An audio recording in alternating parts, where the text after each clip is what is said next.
இன்றைக்கி நம்ம கஸ்டமர் ஒருத்தவங்க ஏசி இன்ஸ்டலேஷனுக்காக கூப்பிட்டாங்க. நம்ம போய் சைட்டை விசிட் பண்ணிவிட்டு அன்பாக்சிங் பண்ணி இன்ஸ்டலேஷன் பண்ணி கொடுத்தோம். இது எங்கேன்னு பார்த்தீங்கன்னா நம்ம காரைக்குடி பக்கத்தில். இது பேக் சைடு கஸ்டமர் வந்து சன்சைட்டில் வைக்க வேணாம், எனக்கு ஸ்டாண்டில் வைங்க அப்படின்னு சொல்லிட்டாங்க. அதனால் கஸ்டமர் ஸ்டாண்ட்லேயே வச்சு கொடுத்துட்டோம். இது என்ன மாடல்னு பார்த்தீங்கன்னா ஈவில் XFன்னு முடியும்ல, அந்த மாடல் 5 ஸ்டாரு. இதில் வந்து உங்களுக்கு ஒய்ஃபை மட்டும் வராது, மற்ற எல்லா ஃபீச்சர்ஸும் இதில் இருக்கும். 4 way ஸ்விங்கு வரும். அவுட்டோர் பார்த்தீங்கன்னா ரஸ்ட் ஃப்ரீ, உங்களுக்கு ப்ளூ கோட்டிங்கோட வரும். இது மெயினாக பார்த்தீங்கன்னா இது கஸ்டமர் வந்து சத்யாவில் வாங்கியிருந்தாங்க. எந்த ஷோரூமில் வாங்கியிருந்தீங்களோ ஆன்லைனில் வாங்கினாலும் உங்களுக்கு இன்டோர் கனெக்ஷன் கேபிள் ஸ்டாண்டு இதெல்லாம் செப்பரேட்டாக தான் வரும். இது பேக்கிங்கில் இன்க்ளூடடாக வராது. அது எப்போவுமே கஸ்டமர் செப்பரேட்டாக பே பண்ணுற மாதிரி தான் இருக்கும்.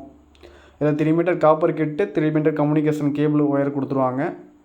அது மட்டும் தான் இதில் பேக்கிங்கில் வரும். ரிமோட் கிட்டு, டேக் இதெல்லாம் கொடுத்துருவாங்க. இன்டோர் ஸ்க்ரூ கொடுத்துருவாங்க. அதே போல் நம்ம டெம்ப்ளேட் ஃபிக்ஸ் பண்ணுறது மெயினாக நம்ம எல்லா வீடியோலையும் சொல்கிறது தான்.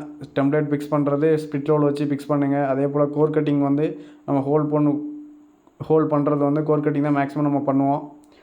அது ஸ்லோப்பிங் வந்து பேக் சைடு இருக்க மாதிரி இருக்கணும். இன்சைடில் வச்சிங்க அப்படின்னா வாட்டர் ஸ்லோப்பிங் உள்ளே வந்துடும், வாட்டர் உள்ளே லீக் ஆரம்பிச்சிடும். அதே போல் கஸ்டமர் ஸ்டாண்டு வந்து இது பேனாசோனிக் சைடு ஸ்டாண்டு தான், கஸ்டமர் அதே போட சொல்லிட்டாங்க. நம்ம அதையே இன்ஸ்டால் பண்ணி கொடுத்துட்டோம். அதே போல் இன்டோர் ஃபிக்ஸ் பண்ணுறது வந்து பார்த்திங்கன்னா ஃபிஷர் வந்து ஸ்ட்ராங்காக இருக்கா அப்படிங்கிறத நம்ம ட்ரில் பண்ணும்போது தெரிஞ்சிடும். சப்போஸ் ஸ்ட்ராங்காக இருக்கா இல்லைங்கிறத நம்ம ட்ரில்லிங் ஸ்க்ரூ பண்ணும்போது பார்த்துக்குங்க. சப்போஸ் இல்லை அப்படின்னா உங்களுக்கு நம்ம குச்சி கட்டை எதனா ஸ்க்ரூ ஸ்ட்ராங்காக அடிக்கிற மாதிரி இருக்கும். அதே போல் இதில் இன்டோர் கனெக்ஷன் ஒயர் பார்த்திங்கன்னா 3 கோர் நம்ம 2.5 தான் யூஸ் பண்ணுறது.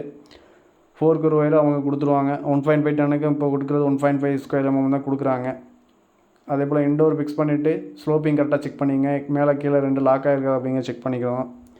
பேக் சைடு பார்த்தீங்கன்னா கஸ்டமர் ஸ்டாண்டில் வைக்க சொன்னோன்னா நம்ம ஸ்டாண்டு மார்க் பண்ணி ஸ்டாண்டு மிக்ஸ் பண்ணோம். ஸ்டாண்டு பார்த்தீங்கன்னா உங்களுக்கு இது மேக்ஸிமம் நம்ம 2 டன் வரை இந்த ஸ்டாண்டு தான் யூஸ் பண்ணுறோம். கொஞ்சம் ஹெவியாக தான் இருக்கும். பேனாசோனிக் சைட்லேருந்து நம்ம கொடுக்குறது இது. அதே போல் நம்ம ஃபாஸ்ட்னர் பார்த்தீங்கன்னா நம்ம இதில் 3 ஃபாஸ்ட்னர் கொடுத்துருவாங்க. போல்டு நட் எல்லாமே இதில் கொடுத்துருவாங்க. ஃபாஸ்ட்னர் ஃபிக்ஸ் பண்ணிவிட்டு அவுட்டோர் யூனிட் ஃபிக்ஸ் பண்ணிவிட்டு நம்ம ஸ்டாண்டு ஃபிக்ஸ் பண்ணிட்டோம். ஸ்டாண்டுக்கு மேலே அவுட்டோர் ஃபிக்ஸ் பண்ணிவிட்டு நம்ம அப்படியே ஒயரிங் கொடுத்து இன்டோர் கனெக்ஷன் பைப் லைன்லாம் கனெக்ட் பண்ணிட்டோம். இது பார்த்தீங்கன்னா நம்ம யூட்ராப் பண்ணி தான் எடுத்துருப்போம். பைப் லைன் உங்களுக்கு வீடியோவிலே தெரியும். மேக்ஸிமம் நம்ம எல்லா வீடியோலையுமே யூட்ராப் பண்ணி தான் எடுத்துருப்போம்.